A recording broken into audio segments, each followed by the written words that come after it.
Hello, everybody. In today's video, I'm going to be talking about social learning theory, and this is going to be a brief video just about what it is, and diving into a little bit of what it means for the criminal justice field.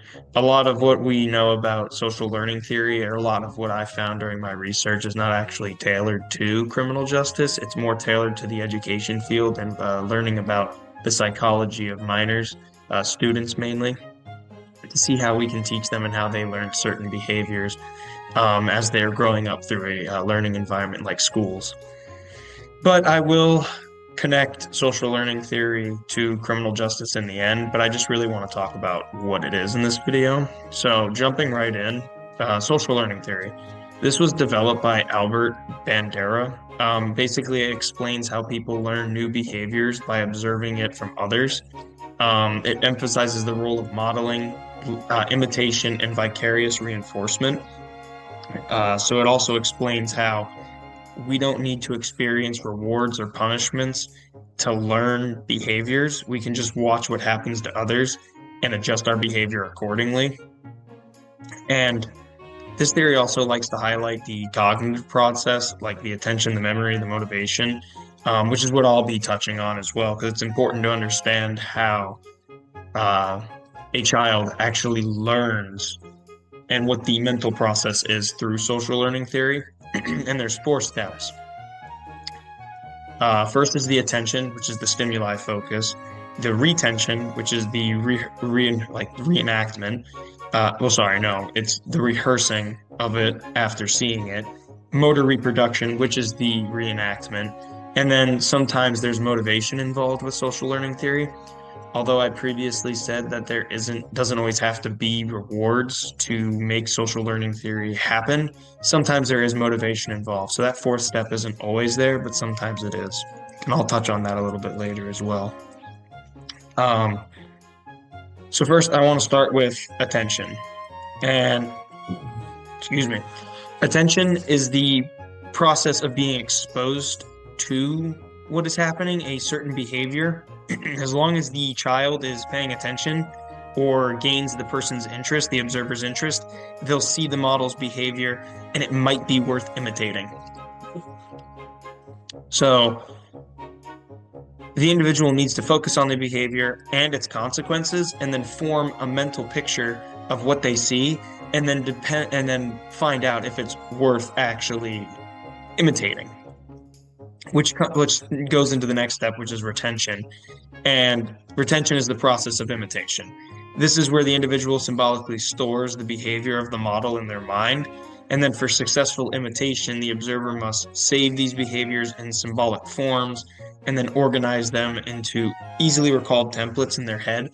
So a kid seeing, let's say a 6-year-old, for example, seeing somebody figure skating, an adult figure skating, they're going to want to imitate that behavior, and they have to make a mental picture of what they've seen and then go ahead and imitate it. But that also goes into the third step, which is motor reproduction. So this is the actual ability to perform the behavior that the model has done. So we observe behaviors that we might want to imitate, but our physical or cognitive limitations can prevent us from doing so. So a 6-year-old is not going to be able to accurately perform what a figure skater is doing on ice, especially if they have no knowledge of ever skating before or even what the person is doing. They're just imitating what they've seen. So that's kind of the motor aspect to it, is can the observer even actually imitate it based on their cognitive and physical abilities. And lastly is motivation. Like I said before, this isn't always part of it. This is sometimes rewards are not always part of why social learning theory works, which is just imitating behavior. There doesn't always have to be a reward, but motivation sometimes is a thing. And it's the observer's will to consider the rewards and punishments for following that behavior. So if the perceived rewards outweigh the perceived costs, the observer will most likely imitate the behavior. A good example of this is simple theft, which is how I'll tie it into criminal justice. If a kid sees somebody steal a candy bar and the reward is the candy bar, and it doesn't look like there were any repercussions to his behavior because nobody saw it in the way he took it, the kid might be more likely to actually commit the act of shoplifting and get that candy bar because now there's a motivation behind it. And that's something that can easily be imitated because he watched somebody do it. And the physical and cognitive aspect of stealing a candy bar from a gas station is not too complicated for a kid to pick up on. So that's just how motivation would play a role into social learning theory and how kids would um, view the reward and punishment. There's a perceived amount of rewards that they get and a perceived amount of cost that can actually motivate a kid into imitating behavior or not. But with that being said, I did want to also touch on a specific theory. This does connect to criminal justice, but it wasn't meant for it. It's how aggression can be learned. And I just thought this was interesting. It was the Bobo doll study. One of the most famous studies actually for social learning theory. It demonstrated that aggression could actually be learned by observing aggressive behavior in others. So children watched a short film of an adult acting aggressively, punching, kicking, shouting, stuff like that, towards a large inflatable rubber doll. Then the children are actually assigned to 3 groups. The first group saw the model rewarded for his aggressive behavior, and the second group saw the model punished. And then the third group saw the model receive no consequences. So this kicks back into the motivational aspect of it. If kids don't see somebody getting punished for being aggressive towards a doll, and some kids do, that's definitely going to change the way they imitate a behavior that they're watching. So then the children were all given the opportunity to play with a similar doll, and the children who saw the model rewarded, who received no consequences, they exhibited actually the most aggressive behavior, while children who saw the model get punished exhibited the least. And the last group, the third group that didn't see either punishment or reward, they also showed the least aggressive behavior. So I just thought this was an interesting case. There's a lot of thought processes out there that kids learn behaviors and aggressive tendencies by watching people on TV or social media nowadays. And I think that can be absolutely true. If they're watching a TikTok video and they see somebody they idolize on there not getting any kind of repercussions for an action that would be reprehensible by society, what's stopping them from going out there and doing it themselves? So just a little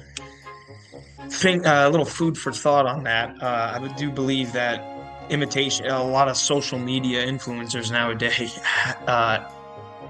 give kids a lot of motivation to go out and imitate certain behaviors.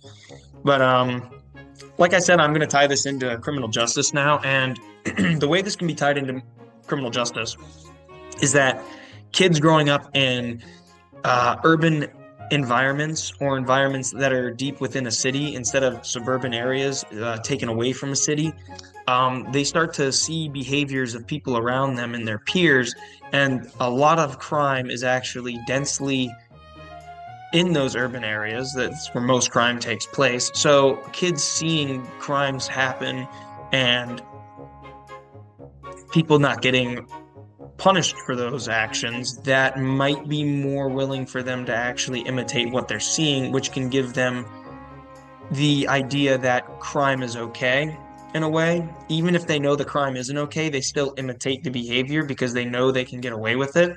So there is a lot to do with social learning theory than just the educational aspect of it, of kids being brought up through schools.